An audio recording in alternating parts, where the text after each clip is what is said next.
किसान साथियों, आज कृषि विज्ञान केंद्र ढकरानी से हमारे बीच हैं कृषि वैज्ञानिक डॉक्टर संजय कुमार। और आज बात करेंगे कि फरवरी माह में कौन कौन से मुख्य कार्य हैं जो हमें करने हैं। तो सबसे पहले तो डॉक्टर साहब, बहुत बहुत स्वागत है आपका हमारे स्टूडियो में। जी, आपका बहुत बहुत धन्यवाद। डॉक्टर साहब, जैसे कि फरवरी माह की हम बात करें तो जो हमारी पिछली फसलें हैं वो लगभग अब पकने की अवस्था में हैं, कुछ फसलें तैयार हैं और आने वाले समय में हमें जायद की तैयारी भी करनी है। तो बहुत ही महत्वपूर्ण ये माह हो जाता है हमारी फसलों की दृष्टि से। जी। तो सबसे पहले एक एक करके, क्योंकि उत्तराखंड की बात करें तो यहाँ पर मैदानी भूभाग भी है, पर्वतीय भूभाग भी है, तो जानेंगे कि मैदानी और पर्वतीय भूभाग में हमें किन किन मुख्य कार्यों को इस समय करना है। तो सबसे पहले मैदानी भाग की बात करें तो जैसे कि डॉक्टर साहब, मुख्य फसल हमारी गेहूं और जौ की इस समय हमारे किसान साथियों की खेतों में बहुत अच्छी खड़ी है। जी। इन फसलों में हमें किन बातों का इस समय ध्यान रखना है, क्योंकि फसलें अब पकने की अवस्था में हैं? जैसा कि आपने कहा कि गेहूं एवं जौ दोनों ही हमारे लिए अनाज की बड़ी महत्वपूर्ण फसल है, और चूंकि मैदानी क्षेत्रों में सिंचित क्षेत्रफल रहता है तो समय से बोई गई फसल में लगभग पुष्प अवस्था आने वाली है या पूरी उसकी बढ़वार हो चुकी है। ऐसी अवस्था में किसान भाई अपने खेत की दशा के अनुसार खेत में नमी का स्तर जरूर बनाए रखें, और इसके लिए सिंचाई भी कर सकते हैं, और बारिश न होने की स्थिति में सिंचाई अवश्य करें, और अगर यदि बारिश हो जाती है तो नमी का हमारा स्तर बना रह जाता है। जी। अब बात आती है कि जो देरी से गेहूं की बिजाई की गई है तो वहां पर खरपतवार नियंत्रण का कार्य इस समय कर लेना चाहिए, और साथ ही साथ जो खड़ी फसल में यूरिया की टॉप ड्रेसिंग करनी है या खड़ी फसल में नत्रजन देना है उसको शीघ्रातिशीघ्र अवश्य दे लें। यहीं पर गेहूं एवं जौ की फसल में कई बार आप देखते होंगे कि कभी कभी जब आप निगरानी करते हैं तो पत्तियों में पीलापन या झुलसा या गेरुई या माहू कीट की समस्या कभी कभी दिखाई पड़ जाती है। तो इन रोग एवं व्याधियों के कुशल प्रबंधन के लिए खेत की निगरानी करें, और कीट नियंत्रण के लिए जो माहू कीट है इसके लिए इमिडाक्लोप्रिड या मिथाइल डेमिटान या डाइमेथेट या मोनोक्रोटोफास नामक रसायन की मात्रा को विशेषज्ञ की सलाह के अनुसार प्रयोग करें। यहीं पर यदि इसमें गेरुई रोग या झुलसा रोग लगता है तो उपयुक्त कवकनाशी जैसे प्रोपिकोनाजोल अथवा डाइथेन M45, यदि प्रोपिकोनाजोल लेते हैं तो 500 मिलीलीटर मात्रा प्रति हेक्टेयर, और अगर मैंकोजेब का चुनाव करते हैं तो 2 किलोग्राम से लेकर 2.5 किलोग्राम तक फसल की वृद्धि के अनुसार इसका छिड़काव कर दें। तो इस प्रकार से हमारी गेहूं एवं जौ की फसल में काफ़ी सुरक्षात्मक दृष्टि से अच्छा प्रबंधन हो जाता है। जी। अब जैसे कि डॉक्टर साहब, ये तो मैदानी भूभाग की बात हुई, अगर जी हाँ। पर्वतीय क्षेत्र के किसानों की हम बात करें? अगर पर्वतीय क्षेत्र में हम बात करें तो वहाँ पर चूंकि हमारे किसान भाई दो तरह की परिस्थितियों में खेती करते हैं, एक सिंचाई वाली जिसमें सिंचाई लगाती हैं, बिल्कुल। और एक उपराऊ यानी कि वहाँ पर सिंचाई नहीं होती। दोनों ही परिस्थितियों में किसान भाई आवश्यकता अनुसार नमी का प्रबंधन कर सकते हैं। सिंचाई वाली अवस्था में जो फसल समय से लगाई गई है उसमें सिंचाई करते रहें, नमी बनाए रखें, और यदि हमारा उपराऊ क्षेत्र है तो वहाँ पर किसान भाई 2% यूरिया का घोल यानी कि 1 एकड़ क्षेत्रफल में 200 लीटर पानी के साथ में 4 किलोग्राम यूरिया का घोल बना लेंगे। अच्छा। और प्रति एकड़ यदि हम इसका छिड़काव करते हैं तो इससे एक तो नमी की कमी दूर होगी फसल में, और दूसरे इसी के साथ साथ पौधों में बढ़वार भी अच्छी होगी। तो हम इस प्रकार से अपनी फसल को अच्छी देखरेख कर सकते हैं। यहीं पर कोई रोग अथवा कीट की समस्या आती है तो जैसा कि मैदानी क्षेत्रों में हम कीट एवं व्याधि प्रबंधन करेंगे तो विशेषज्ञ की सलाह लेकर हम इसमें कीट व्याधि प्रबंधन कर सकते हैं। जैविक खेती में भी यदि किसान भाइयों ने इस प्रकार की फसल लगाई है तो उसमें भी आज हमारे पास में NPK कंसोर्सिया जैव उर्वरक है, और दूसरा स्यूडोमोनास एवं ट्राइकोडर्मा। पंत बायो एजेंट 1 एवं 2 का छिड़काव हम यदि खड़ी फसल में कर दें तो इससे हमारे रोग व्याधि प्रबंधन और उर्वरक प्रबंधन, पोषक तत्वों का प्रबंधन भी हम जैविक खेती में भी सफलतापूर्वक कर सकते हैं। जी। डॉक्टर साहब, अब गन्ने की बात करें तो गन्ने की भी हमारी मुख्य फसल है और नकदी फसलों में ये फसल आती है, साथ ही किसान बहुतायत में इसे लगाते हैं। तो अब आने वाले समय में, क्योंकि गन्ने की बिजाई भी करनी है और गन्ने की फसल हमारी खेतों में खड़ी भी है, तो कौन कौन से मुख्य कार्य इसमें हमें करने चाहिए? निश्चित रूप से गन्ने की अच्छी पैदावार लेने के लिए किसान भाई द्वितीय पखवाड़े में, जो हमारा फरवरी माह है, इसमें द्वितीय पखवाड़े में बसंतकालीन गन्ने की बुआई की तैयारी करना अभी से शुरू कर दें। और इसमें जो हमारे पहली फसल से खाली हुए खेत हैं उनकी जुताई करके गहरी जुताई करें, खेत को समतलीकरण करें, और इसमें जो जैव खाद हमको मिलाने, चाहे गोबरी खाद हो या कंपोस्ट हो, उसको समय से मिलाते हुए पलेवा अवश्य कर लें, ताकि बुआई के समय पर खेत में नमी का स्तर अच्छा बना रहे। और इसी के साथ साथ जहाँ से गन्ने का बीज का चुनाव करना हो वह पौधशाला आप देख लें, अपने क्षेत्र के अनुसार, खेत की दशा के अनुसार संस्तुत जो हमारी गन्ना किस्में हैं उनके बीज को आप सुरक्षित कर लें, ताकि उससे बीज को उपलब्धता आपकी सुनिश्चित बन जाए। जिस खेत से बीज की कटाई करनी है चुनाव के बाद में, वहाँ पर उसमें सिंचाई लगाएं बीज कटाई से लगभग 15 दिन पूर्व। प्रति एकड़ क्षेत्रफल में 30 से 40 किलोग्राम नत्रजन सिंचाई जल के साथ देने से बीज जो आप लेंगे उसका अच्छा जमाव होगा, वह उसमें जो शर्करा की मात्रा है वह ग्लूकोज में परिवर्तित होकर आपके गन्ने के जमाव में बहुत अच्छी वृद्धि देगा। तो बीज प्रमाणित लें, पौधशाला से लें, बीज का उपचार अवश्य करें, और उर्वरकों की जो संस्तुत मात्रा है बुआई के समय पर उनका प्रयोग करें। ये तो जो हम गन्ना बोएंगे फरवरी के द्वितीय पखवाड़े में उसकी बात है।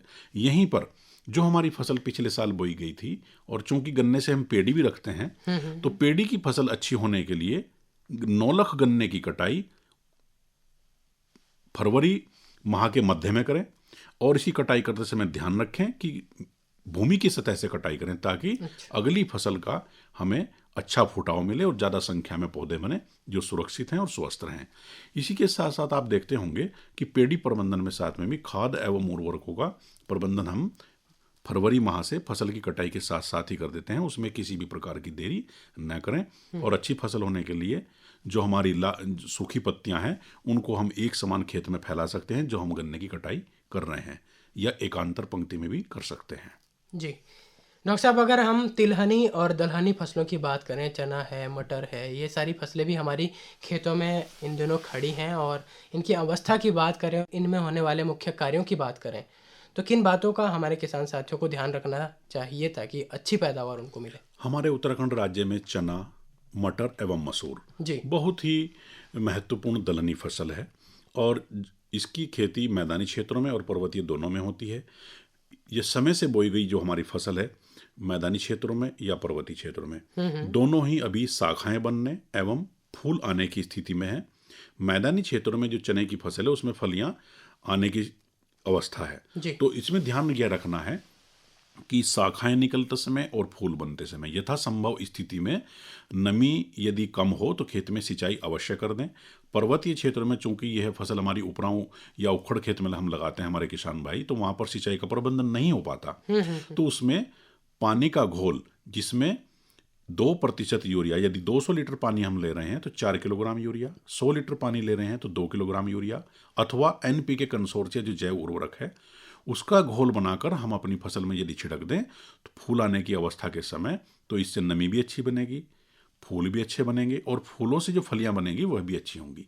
साथ ही साथ यदि कोई कीट जैसे माहू कीट है या फली छेदक कीट है या इसमें कोई रोग की समस्या कोई दिखाई दे, जैसे झुलसा रोग है या पत्तियों के ऊपर कोई धब्बे आ रहे हैं, तो इस प्रकार की यदि समस्या हो या उकठा की कोई समस्या हो तो इसी पानी के घोल के साथ में जैव कवकनाशी जैसे ट्राइकोडर्मा एवं स्यूडोमोनास, अथवा रासायनिक जो हमारा कवकनाशी है जिसमें मैंकोजेब 2 से 2.5 किलोग्राम मात्रा, कार्बेंडाजिम है 500 से 600 किलो जो हमारा ग्राम मात्रा है, या प्रोपिकोनाजोल है तो 500 मिलीलीटर मात्रा हम प्रति हेक्टेयर के हिसाब से छिड़काव कर सकते हैं। तो इससे बहुत ही अच्छी हमारी जो दलहन है उनका उत्पादन होगा। खासकर जो मैदानी क्षेत्र हैं उनमें मटर की किसान भाई आगे पीछे बुआई कर सकते हैं। यदि देरी से फसल बोई गई होगी तो उसमें नमी का स्तर अवश्य बनाए रखें जी। और हमारी जो तिलहन की फसल है राई या सरसों या तोरिया, ये भी बड़ी महत्वपूर्ण फसल है।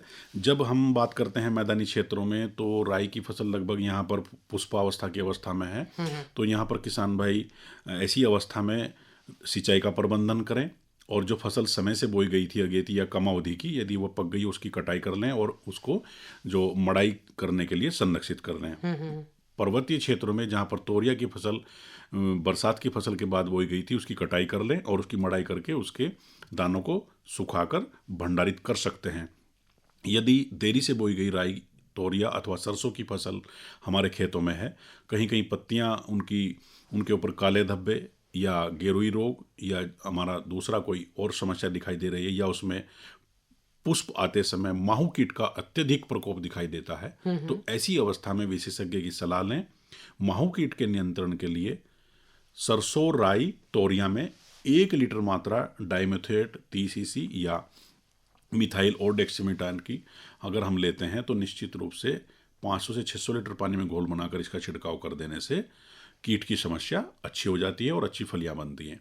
इसी के साथ यदि इसमें जो रोग है तो उसके लिए यदि समस्या आती है, कोई गेरुई रोग है या पत्तियों के धब्बे काले आ रहे हैं, तो उसके नियंत्रित करने के लिए प्रोपिकोनाजोल अथवा मैंकोजेब का छिड़काव किसान भाई कर सकते हैं। मैंकोजेब की 2 से 2.5 किलोग्राम मात्रा प्रति हेक्टेयर, प्रोपिकोनाजोल नामक कवकनाशी की 500 मिलीलीटर मात्रा प्रति हेक्टेयर 500 से 600 लीटर पानी में घोल बनाकर अच्छा होता है। अच्छा डॉक्टर साहब, खेती बाड़ी के साथ साथ हमारे किसान साथी पशुपालन भी करते हैं, और चारे की हम बात करें तो बहुत ज़्यादा देखा जाता है कि चारे का अभाव रहता है। इस स्थिति में अब हम बात करें मक्का है, बरसीन है, जई है, तो इनसे अच्छा चारा हमें प्राप्त करें, इसके लिए हमारे किसान साथियों को क्या करना चाहिए? हाँ, ये भी बड़ी महत्वपूर्ण बात है, और चूंकि चारा की फसल हमारे पशुपालन के लिए वास्तव में बड़ी आवश्यकता है, और तो मैदानी क्षेत्र में किसान भाई फरवरी के द्वितीय पखवाड़े में मक्का की बुआई करें, चारे वाली मक्का की। अच्छा। और इसके साथ ही हम इसमें ध्यान रखें कि जो हमारी अच्छी चारा उत्पादन देने वाली प्रजातियां हैं उनका चुनाव करें। लगभग 35 से 50 किलोग्राम बीज प्रति हेक्टेयर पर्याप्त होता है। चारे की अच्छी गुणवत्ता और भूमि को अच्छा रखने के लिए, खासकर पशुओं के स्वास्थ्य को ध्यान में रखते हुए, 18 से 20 किलोग्राम लोबिया मक्का के बीज के साथ में यदि मिलाकर हम बुआई करते हैं तो चारा पौष्टिक भी होगा, उसकी मात्रा भी अच्छी होगी और उसकी गुणवत्ता तो निश्चित रूप से मिट्टी, पर्यावरण और पशुओं के लिए बहुत ही अच्छी होगी। तो इस प्रकार से हम चारा उत्पादन के लिए इन फसलों की बुआई समय से कर सकते हैं जी, क्योंकि अब आने वाले समय में डॉक्टर साहब जायद की फसलों की भी तैयारी हमारे किसान साथियों ने करनी है, तो उस समय हमारे किसान साथी किन किन फसलों की बिजाई कर सकते हैं?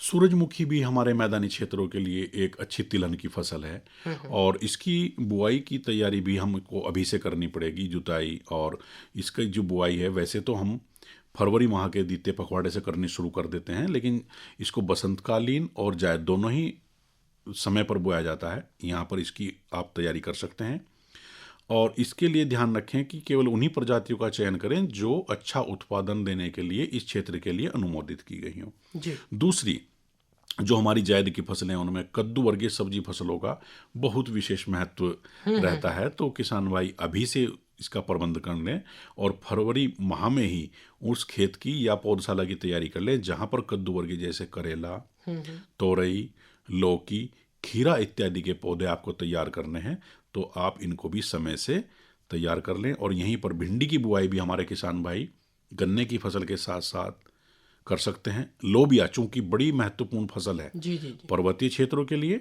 और मैदानी क्षेत्रों के लिए, तो लोबिया की बुआई की तैयारी भी हम यहीं से कर सकते हैं और इसको भी हम बसंतकालीन और जायद दोनों ही फसलों में समय पर बुआई करते हैं इसकी। तो यहाँ से हम बीज का चुनाव, प्रजातियों का चुनाव, खेत की तैयारी, उर्वरक एवं खाद इसका प्रबंधन और बीजोपचार, बीज की मात्रा सुनिश्चित कर लें और उसका प्रबंध कर लें ताकि बुआई के समय पर किसी भी प्रकार की देरी न हो, अच्छे उत्पादन के साथ साथ में अच्छी आय भी प्राप्त हो सके। जी, आने वाले समय में जिन सब्जी वाली फसलों की बिजाई हमने करनी है, लेकिन डॉक्टर साहब इस समय अगर हम बात करें जैसे लहसुन है, प्याज है, ये भी हमारी खेतों में खड़ा है, तो थोड़ा सा इनमें हम जानेंगे कि किन बातों का हमें ध्यान रखना है और कौन से मुख्य कार्य इस समय करने चाहिए। बड़ा महत्वपूर्ण बात है और खासकर हमारे पर्वतीय जो क्षेत्र हैं हमारे राज्य के, तो प्याज एवं लहसुन जी। बहुत ही महत्वपूर्ण मसाले वाली फसल और सब्जी की फसल है। इसको सर्वप्रथम ध्यान रखें कि फरवरी माह में चूंकि इसकी बढ़वार बहुत अच्छी होती है, तो एक तो सिंचाई न होने की स्थिति में आप इसमें सिंचाई का प्रबंधन करें। यदि सिंचाई न कर सकें तो आप यूरिया का घोल अथवा केवल गोमूत्र जो आप तैयार करते हैं उसके घोल को 1 लीटर गोमूत्र और 20 से 10 लीटर तक आप इसमें सादा पानी लें। उसके घोल का यदि छिड़काव करते हैं तो नमी की कमी भी दूर होगी साथ ही साथ बढ़वार के लिए नत्रजन जो आवश्यक पोषक तत्व है उसकी भी पूर्ति होगी। और यहीं पर यदि प्याज अथवा लहसुन में किसी भी प्रकार की पत्तियों के ऊपर पीले धब्बे या उनकी पत्तियों की नोक मुरझाने जैसी समस्या आती है तो विशेषज्ञ से संपर्क करें और इसमें कोई भी एक कवकनाशी का छिड़काव करें। खासकर जब फसल हमारी बढ़वार में आ रही हो और कोई समस्या इस प्रकार की दिखाई दे कि फसल आपकी कमज़ोर है तो ध्यान दें कि पोटास पोषक तत्व यदि आप बुआई के समय पर प्रयोग नहीं कर पाए थे तो उसको भी आप जल विलेय उर्वरक यानी कि पानी में घुलने वाले उर्वरक के साथ में छिड़काव कर सकते हैं। इन फसलों को इस समय पर खरपतवार मुक्त अवश्य रखना है। इसके लिए निराई गुड़ाई समय समय पर करते रहें। इसकी बढ़वार और उत्पादन दोनों पर ही बहुत अच्छा प्रभाव पड़ता है। जी, और डॉक्टर साहब फसल अब इस अवस्था में अक्सर हम देखते हैं कि इस समय प्याज में अक्सर फूल बनने की समस्या रहती है। यदि हम क्षेत्र के अनुसार प्रजाति का चुनाव करेंगे जो उसके लिए अनुमोदित हो तो उसमें ऊपर फूल नहीं निकलेगा, नीचे जो हमारा आवश्यक और आर्थिक पदार्थ है उसी में वृद्धि होगी, उसमें गांठ बनेगी अच्छी। दूसरा, यदि पोषक तत्वों की कमी खेत में रह जाती है और हमने लहसुन अथवा प्याज की रोपाई कर दी, रोपाई करने के बाद में उसमें उचित पोषक तत्वों की आवश्यकता के अनुसार नहीं हम प्रयोग कर पाए तो भी यह समस्या आ सकती है। उसमें बोल्टिंग, इसको बोल्टिंग बोलते हैं, ऊपर गांठ बन जाती है, नीचे फिर पदार्थ नहीं बनता तो बोल्टिंग हो सकती है। यहीं पर यदि देरी से आपने रोपाई की है और समय बहुत तेज गर्म आ गया तब भी बोल्टिंग की समस्या आ सकती है। तो इसको हम फसल प्रबंधन करके समय से रोपाई करें, निराई समय से करें, पोषक तत्वों का प्रबंधन ठीक से करें, नमी बनाए रखें तो निश्चित रूप से बोल्टिंग को आप पोषक तत्वों के प्रबंधन से कम कर सकते हैं। जी, तो डॉक्टर साहब बहुत ही महत्वपूर्ण जानकारी आपने हमारे किसान साथियों को दी कि फरवरी माह में हमें कौन कौन से मुख्य कृषि कार्य करने हैं और आने वाली फसलों के बारे में आपने बताया कि जायद में हम मुख्य जो फसलें हैं इनकी बिजाई भी कर सकते हैं। तो डॉक्टर साहब आज आप हमारे स्टूडियो में आए और बहुत ही महत्वपूर्ण जानकारी हमारे किसान साथियों तक पहुँचाने के लिए आपका बहुत बहुत आभार, धन्यवाद। जी, आपका भी बहुत बहुत धन्यवाद।